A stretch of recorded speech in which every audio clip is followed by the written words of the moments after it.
Terima kasih pemirsa, Anda masih di News Pagi. Kita ke informasi lainnya, di mana sebuah rumah di Sampang, Jawa Timur digerebek polisi karena jadi lokasi tindak pidana perdagangan orang. Iya, dan saat diperiksa polisi, pemirsa, terungkap pelaku mempekerjakan sejumlah wanita di luar negeri dengan imbalan hingga 40 juta rupiah per orang.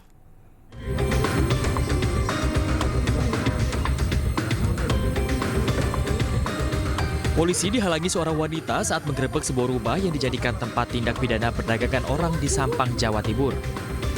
Wanita itu diduga istri dari pelaku berinisial F yang hendak ditangkap. Saat rumah digeledah, polisi mendapati 3 orang wanita asal Nusa Tenggara Barat yang diduga hendak dijual pelaku ke luar negeri.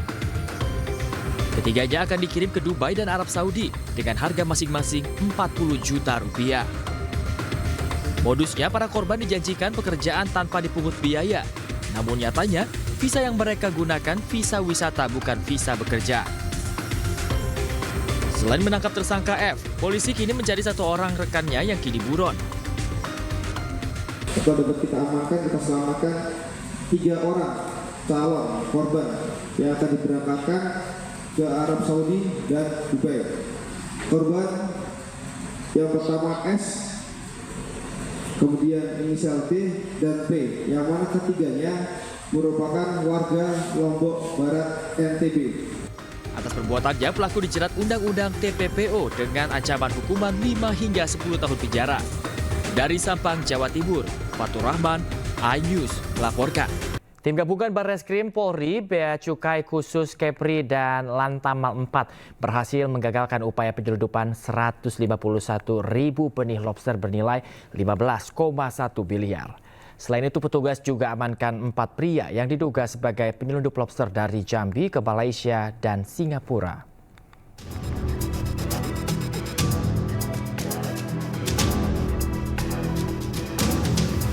Aksi kejar-kejaran yang dilakukan tim gabungan Barreskrim Polri bersama Kanwil Bea Cukai Khusus Kepri dan Lantamal 4 terhadap sebuah kapal speedboat yang mengangkut 151.000 benih lobster asal Jambi tidak sia-sia. Meski tekong speedboat mencoba manuver untuk melarikan diri, namun tim Satgas Gabungan berhasil menghentikan speedboat tersebut di perairan Pulau Numbing, Bintan, Kepulauan Riau. Speedboat jenis high speed craft tersebut rusak parah akibat bertabrakan dengan kapal patroli petugas. Polisi berhasil menangkap 4 orang pria dari atas speedboat. Selain itu, polisi juga berhasil mengamankan 28 kotak berisi 151.000 benih lobster bernilai 15,1 miliar. Ini bisa menurunkan secara signifikan kegiatan penyelundupan baby lobster perorangan. Dan kita sudah cek atau kita teliti kemungkinan besar untuk pemodal dari kegiatan ini adalah dari warga negara asing. Diketahui pengungkapan aksi penyelundupan benih lobster kali ini adalah yang ke-6. Guna mempertanggungjawabkan perbuatannya, para pelaku dijerat pasal 102A Undang-Undang Nomor 17 Tahun 2006 tentang kepabeanan dan pasal 34 Undang-Undang RI Nomor 21 Tahun 2019 tentang karantina hewan. Dari Karimun, Kepulauan Riau, Iwan Muhan, iNews melaporkan. Kasus dugaan pelecehan seksual oleh penyandang disabilitas di Mataram, IWAS alias Agus Buntung terus bergulir. Komisi Disabilitas Daerah NTB mengungkap total ada 13 korban yang melapor. Sementara Agus meminta dipertemukan dengan korban dan pelapor guna menyelesaikan permasalahan ini.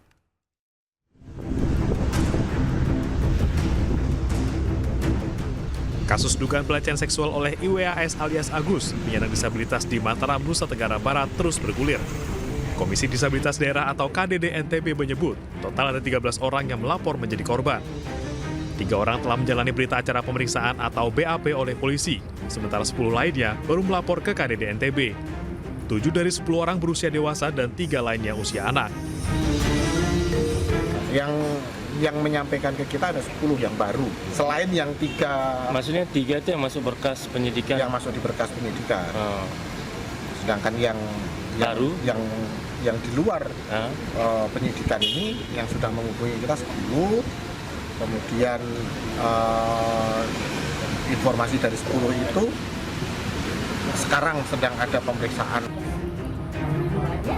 Sementara Agus yang kini menjadi tersangka dan dikenakan wajib lapor, meminta untuk dipertemukan dengan para pelapor. Agus mengaku tidak mengenal pelapor dan keberatan atas tuduhan tindakan asusila. Jadi kalau bisa ini secepatnya biar bisa setelah 12 hari ini biar selesai gitu ya. Saya juga ingin ketemu sama yang nuduh saya ini, sama yang cowok-cowok itu juga, kok udah tega kayak gini gitu. Kalaupun ini masuk ke pengadilan, Bagus akan hadapi. Saya hadapi, ya. Sebelumnya, Agus dijadikan tersangka karena diduga melecehkan 3 orang mahasiswi. Meski Agus membantah melakukan pelecehan seksual dengan alasan keterbatasan fisik yang dimiliki, polisi telah mengantongi 2 alat bukti yang diperkuat dengan keterangan 5 orang saksi. Dari Mataram, Nusa Tenggara Barat, Hari Kasidi, iNews melaporkan. Berikutnya informasi yang cukup viral, pemirsa, di mana pendakwa sekaligus utusan khusus Presiden bidang kerukunan beragama, Miftah Maulana Habibur Rahman menjadi sorotan publik usai videonya yang mengolok pedagang es di acara pengajian viral di media sosial. Tak lama setelah videonya viral, pendakwah dengan nama asli Miftah Maulana ini meminta maaf. Masih, yo kono didok.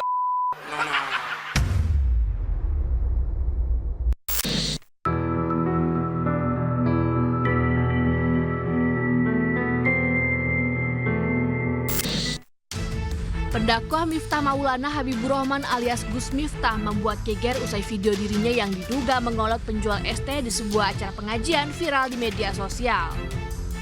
Momen tersebut membuat publik geram saat seorang penjual ST yang berdiri di antara jemaah tiba-tiba ditegur oleh Miftah Maulana dari atas panggung. Miftah bertanya soal banyaknya jualannya hingga terlontar kata-kata kasar. Es tehmu jek akeh ra? Masih, yo kono didok.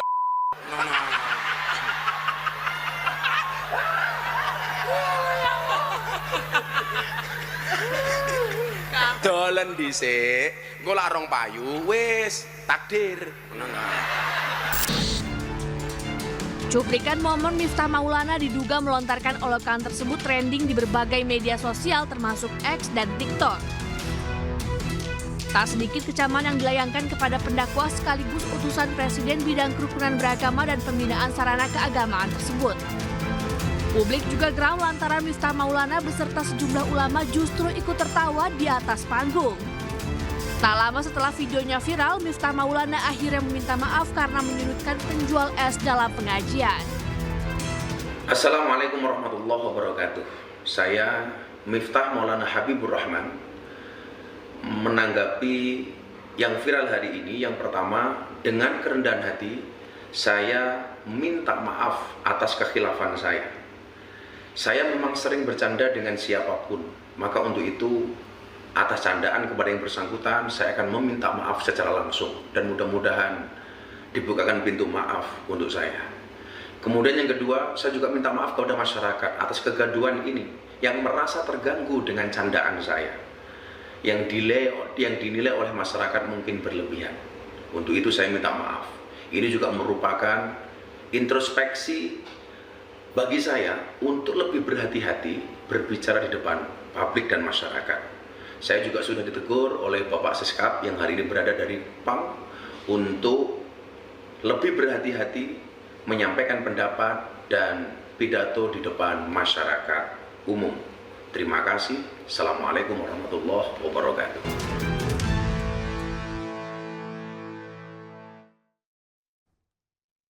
Usai viral, Miftah Maulana mengunjungi rumah penjual es teh manis untuk meminta maaf.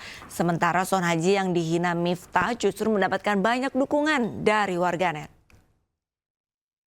Ya.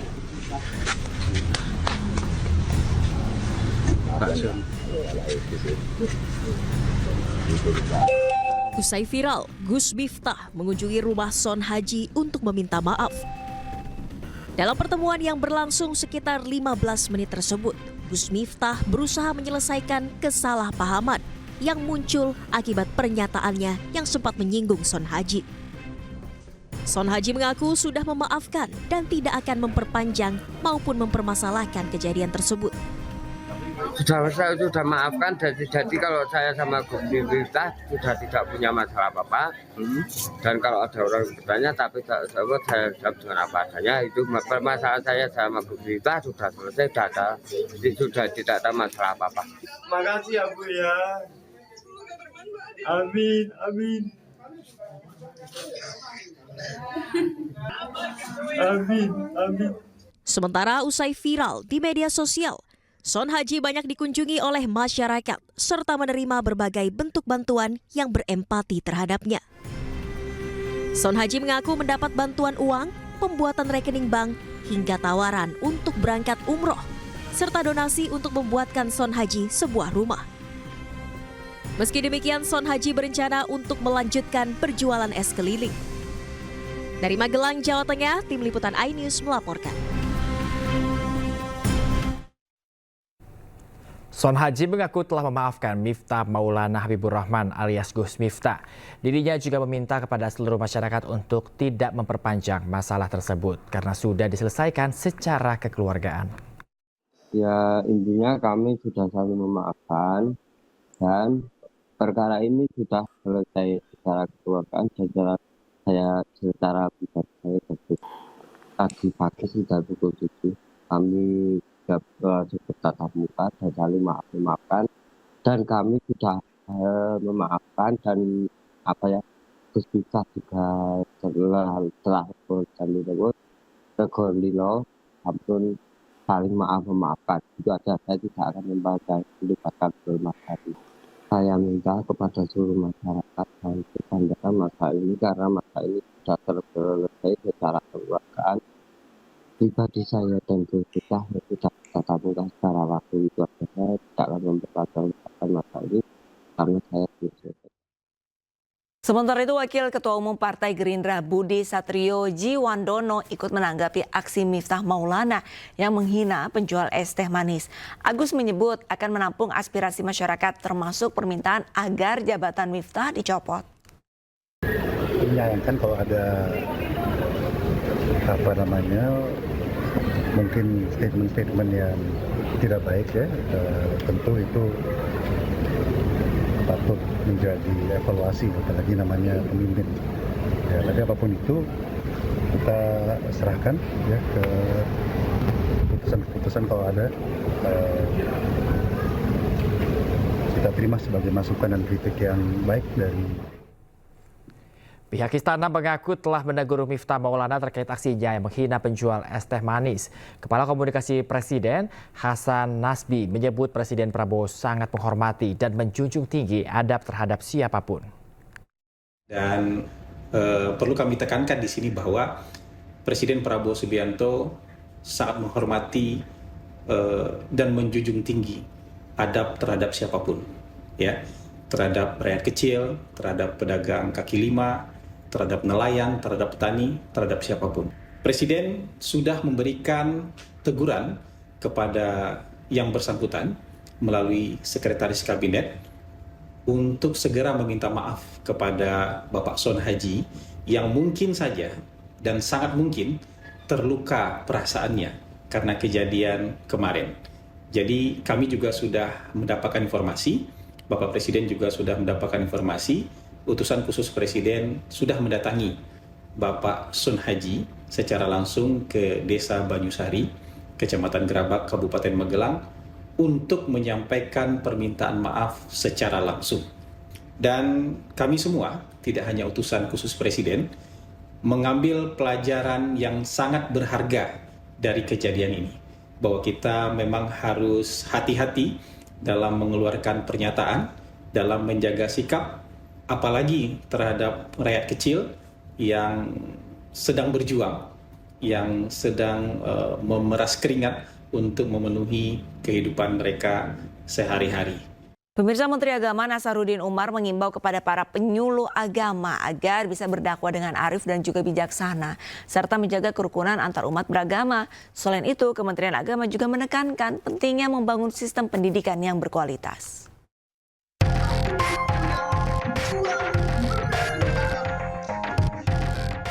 Ribuan kader penyuluh lintas agama dan aktivis Ormas Kepemudaan mengikuti Kemah Akbar yang diselenggarakan Kementerian Agama di Bogor, Jawa Barat. Saat memberikan pembekalan, Menteri Agama Nasaruddin Umar mengingatkan para penyuluh agama untuk bisa berdakwah dengan arif dan bijaksana. Kader penyuluh agama juga diimbau untuk selalu menjaga kerukunan umat, kesatuan dan persatuan bangsa. Ini adalah wadah melting pot yang sangat bagus, ya. Satu sama lain sepertinya tidak ada jarak, dan inilah yang kita harapkan kader bangsa yang akan memelihara bangsa Indonesia ke depan. Sementara di Jakarta, Kementerian Agama memaparkan hasil pencapaian program reformasi mutu pendidikan madrasah terhitung sejak 5 tahun terakhir. Program Madrasah Education Quality Reform dinilai berhasil membangun sistem pendidikan yang berkualitas. Kita ingin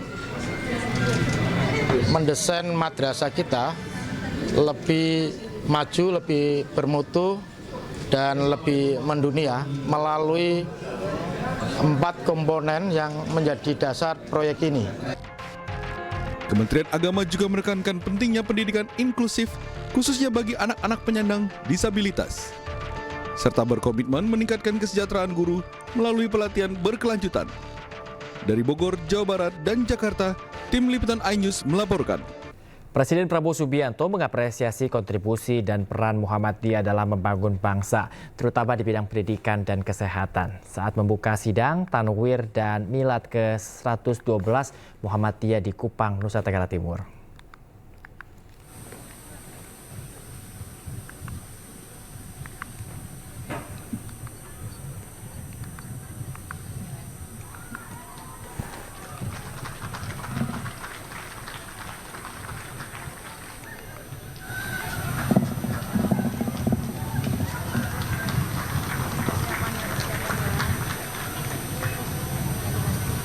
Ya, pemirsa, Presiden Prabowo Subianto menghadiri pembukaan sidang Tanwir dan perayaan Milad ke-112 Muhammadiyah di Universitas Muhammadiyah Kupang, Nusa Tenggara Timur. Dalam sambutannya, Presiden Prabowo menyebut sejumlah tokoh nasional merupakan bagian dari Muhammadiyah. Presiden juga mengapresiasi peran besar Muhammadiyah dalam membangun bangsa, terutama dalam bidang pendidikan dan kesehatan. Pembukaan sidang Tanwir dan perayaan Milad ke-112 Muhammadiyah turut dihadiri sejumlah tokoh nasional seperti Wakil Presiden ke-10 dan 12 Yusuf Kala, sejumlah Menteri Kabinet Merah Putih, Panglima TNI dan Kapolri, serta penampilan lembaga tinggi negara lainnya.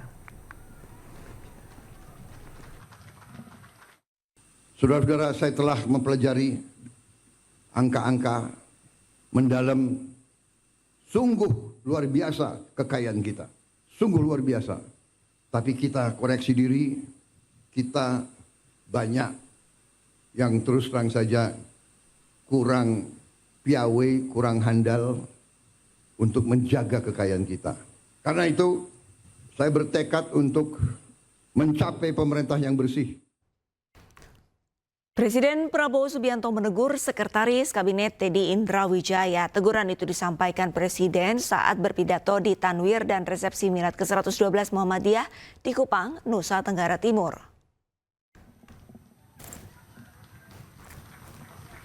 Presiden Prabowo Subianto menegur Sekretaris Kabinet Teddy Indrawijaya karena tidak menulis secara lengkap periode Ketua PP Muhammadiyah Muhadjir Effendi. Atas ketidaklengkapan ini, Presiden Prabowo meminta Mayor Teddy untuk menghadap dirinya usai acara tersebut. Setelah ditegur Presiden, Mayor Teddy pun terlihat menunduk.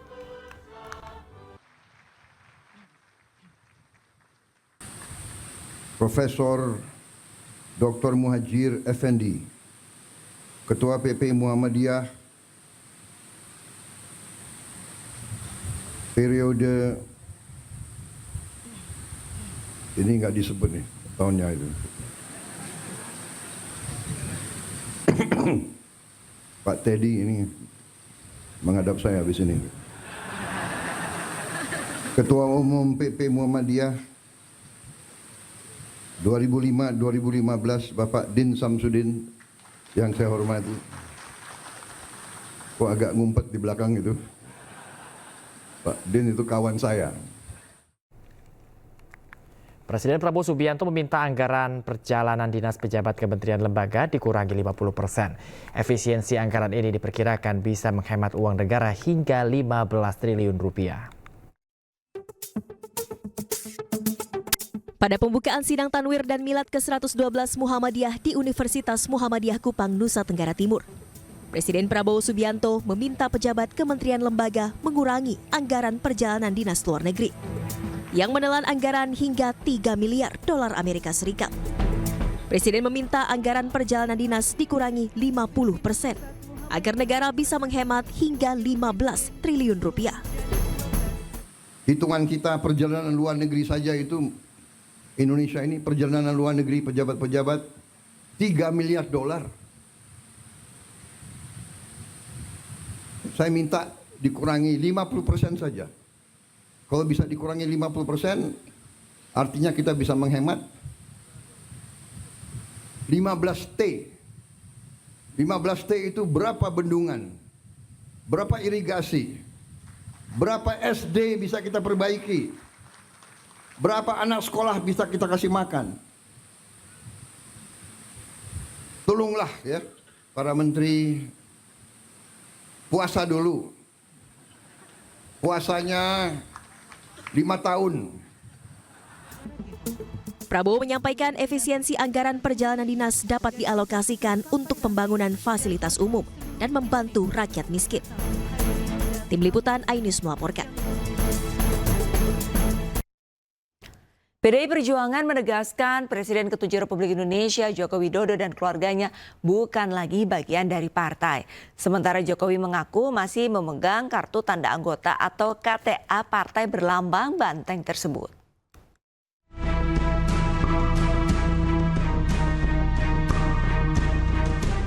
PDI Perjuangan mengeluarkan pernyataan tegas terkait status Presiden ke-7 RI Joko Widodo dalam keanggotaan partai. Sekjen PDIP Hasto Kristianto menyebut Jokowi beserta keluarganya termasuk Gibran Rakabuming Raka dan Bobi Nasution bukan lagi menjadi bagian dari PDIP. Partai berlambang banteng ini menilai praktik-praktik politik yang dijalankan Jokowi dan keluarganya tidak lagi sejalan dengan cita-cita partai. Baik, terima kasih. Saya tegaskan kembali Bapak Jokowi dan keluarga sudah tidak lagi menjadi bagian dari PDI Perjuangan karena cita-cita partai yang diperjuangkan sejak pada masa Bung Karno, sejak PNI ketika kita membangun Republik ini sudah tidak lagi sejalan di dalam kebijakan dan praktek-praktek politiknya. Sehingga itulah yang terjadi dan kemudian kita melihat bagaimana ambisi kekuasaan ternyata juga tidak pernah berhenti. Sementara saat ditemui awak media di kediamannya di Surakarta sehari sebelumnya, Jokowi mengaku masih memegang kartu tanda anggota atau KTA PDIP. Jokowi juga angkat bicara soal Effendi Simbolon yang dipecat PDIP karena mendukung R.K. Suswono di Pilkada Jakarta. Kalau statusnya Pak Jokowi masih partai di PDIP Bapak? KTA-nya masih disimpan, Pak? KTA partai masih disimpan?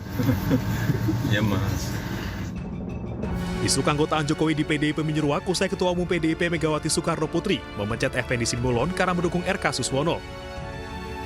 Ketua DPP PDIP Jarod Syaiful Hidayat juga menyebut Jokowi bukan lagi kader PDIP karena mendukung R.K. Suswono. Sementara Bobi Nasution telah dipastikan tidak lagi menjadi anggota PDIP karena telah resmi menjadi kader Partai Gerindra pada Mei 2024 lalu saat mendaftar sebagai calon gubernur Sumatera Utara. Tim Liputan iNews melaporkan. Ratusan prajurit TNI Angkatan Laut mendonorkan darahnya. Donor darah digelar bertepatan dengan Hari Armada Republik Indonesia tahun 2024.